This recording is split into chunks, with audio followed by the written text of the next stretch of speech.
করবো মান্নত না, বা আল্লাহর কসম এটা করবো এরকম না, জাস্ট নিয়ত করছেন আমি এটা করবো, একটা ইচ্ছা আছে। এরপরে যদি আপনি সেটা করতে না পারেন তাহলে কোনো গুনাহ তো হবেই না, বরং আপনার একটা সওয়াব হবে।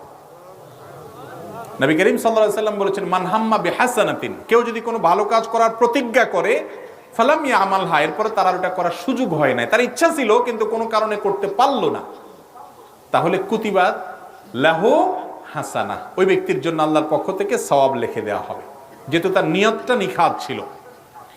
আর যদি কেউ খারাপ কাজের নিয়ত করে এরপরে যদি সে কাজ না করে, তাহলেও আল্লাহ রাব্বুল আলামিন তার আমলনামায় কি দিবেন? একটা সওয়াব দিবেন, কারণ সে খারাপ কাজের নিয়ত করে সেখান থেকে সরে আসছে। আল্লাহ তাআলা কত আরহামুর রাহিমিন দেখেন।